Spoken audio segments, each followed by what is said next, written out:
આ તરફ સુરતમાં પણ જામ્યો છે સ્થાનિક સ્વરાજ્યની ચૂંટણીનો માહોલ અને સ્થાનિક સ્વરાજ્યની ચૂંટણીને લઈને ભાજપમાં ઉત્સાહ જોવા મળી રહ્યો છે। વોર્ડ નંબર 6 માટે ઉમેદવારી નોંધાવવા પહોંચશે દક્ષેશ મેવાણી। વિજય મુહૂર્તમાં અભિજીત મુહૂર્તમાં દક્ષેશ મેવાણી ઉમેદવારી નોંધાવશે। વીટીવી ન્યૂઝ પર ભાજપ ઉમેદવાર દક્ષેશ મેવાણીનું નિવેદન। આ વખતે 30 વોર્ડની તમામ 120 બેઠકો પર ભગવો લહેરાશે।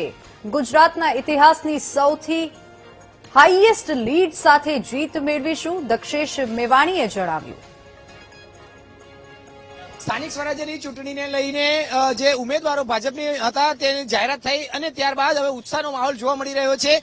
પૂર્વ જે મેયર છે પાછલી ટર્મના તેઓને ફરી એક વખત રિપીટ કરાયા છે દક્ષેશભાઈ માવાણીને અને તેને લઈને આ જે વોર્ડ છે કતારગામમાં તેમાં ભાજપના કાર્યકર્તાઓમાં અને તેમના સમર્થકોમાં ભારે ઉત્સાહ હવે જોવા મળી રહ્યો છે। અને આજે જ આ જે વિજય મુહૂર્ત છે તેમાં આ તમામ કાર્યકર્તાઓ એક પેનલ સાથે અત્યારે હવે જે ફોર્મ ભરવા જે છે તે રવાના થઈ રહ્યા છે। એક સાથે આજે છેલ્લો દિવસ છે એક સાથે વિજય મુહૂર્તના સાથે અત્યારે આ રીતે અત્યારે તેઓ જે છે તે હાલ અહીં જે વિજયમાં મુહૂર્તમાં તે ફોર્મ ભરવા જઈ રહ્યા હતા। આપણી સાથે દક્ષેશભાઈ માવાણી જોડાયા છે, પૂર્વ મેયર। દક્ષેશભાઈ, શું કહેશો? ફરી એક વખત ભારતીય જનતા પાર્ટી આપની પર વિશ્વાસ વ્યક્ત કર્યો છે, કઈ રીતનું વિઝન? મારા શિક્ષકના નેતૃત્વે ફરી એકવાર મને સુરતની સેવા કરવાનો મોકો મળ્યો છે।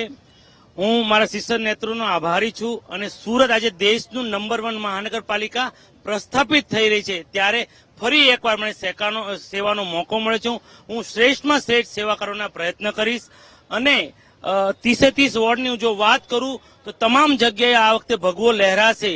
એનું કારણ એ છે કે જ્યાં જગ્યાએ અમારા જનપ્રતિનિધિ આવ્યા ન હતા ત્યાં પણ અમે ચારેય પદાધિકારીઓ ગ્રાન્ટ વાપરી છે। વિપક્ષ મારી પર ઘણી વાર વિરોધ કરતા હોય છે કે અમને ગ્રાન્ટ વધારે આપો, પણ દુઃખદ સાથે મારે કહેવું પડે છે કે મારા 105 જનપ્રતિએ 100% ગ્રાન્ટ વાપરી છે અને વિપક્ષની ગ્રાન્ટ પડી રહી છે। આ ખૂબ જ દુઃખદની વાત છે। આજે વિજય મુહૂર્તમાં અમારા ચારેય જનપ્રતિનિધિ, અમારા વોર્ડ નંબર 6 નો આખો પરિવાર ઉત્સાહ સાથે આજે ફોર્મ ભરવા અમે લોકો જઈ રહ્યા છીએ। દક્ષેશભાઈ, હવે તમે ફરી વખત આ જ બોર્ડમાં બેસવાના છો, હવે શું લાગે છે, કયા પ્રકારના પડકાર હશે, શું માનો છો? એક ટકો કોઈ પડકાર નથી કે છેલ્લા 5 વર્ષમાં દેશનું નંબર 1 મહાનગરપાલિકા બનવાનો અમે શ્રેષ્ઠ પ્રયાસ કર્યો છે। અનેક પ્રોજેક્ટો અત્યારે સુરતમાં ચાલી રહ્યા છે। તેના હિસાબે આજે તમે વાત કરું તો વર્ષોથી સુરતીઓનું સપનું હતું ડુમ્મસ સી ફેઝ, એ લોકો વાત કરતા હતા, એનું પણ લોકાર્પણ થયું છે। આવનાર 3 વર્ષમાં સુરતનો રિંગ રોડ થઈ જશે, સુરતનું રેલવે સ્ટેશન સિડકો થઈ જશે, સુરતનું વિશ્વમાં 50 વર્ષનું પાણીનું આયોજન કોઈ સિટીએ કર્યું હોય તો સુરતે કર્યું છે। એ 3 વર્ષમાં બેરેજનું કામ પણ પૂર્ણ થશે। એટલે અનેક મહત્વાકાંક્ષી પ્રોજેક્ટો આવનારી ટર્મમાં પૂર્ણ થવાના છે, ત્યારે સુરત વિશ્વની જે 50 સિટી છે એમાં દરજ્જો લઈ લેશે। જે લીડ છે તે આ વખતે કેવી રહેશે? આ વખતે અમારા તમામ આજે ઉત્સાહ પરથી કહું છું મારા કાર્યકરો કે આ વખતે અમે નંબર 1 લીડ સુરતને આપીશું। શું કહેશો? તમારી પર ભાજપે આ વખતે વિશ્વાસ વ્યક્ત કર્યો છે, કઈ રીતનું વિઝન, કઈ રીતની આખી અપેક્ષા? મારો એક જ પ્રયાસ રહેશે કે વિસ્તારના કોઈ પણ કામ હોય બધા કામ પૂરા કરવાના છે।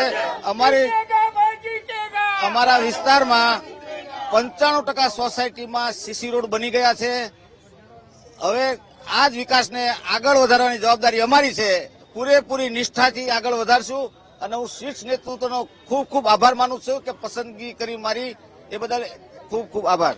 તમે જણાવી દેશો, કહેશો કે તમારું નેતૃત્વ તમને એટલે તમને પસંદગી કરી છે, શું કહેવા, કેટલો ખુશી? કેટલી? બહુ ખુશ છે।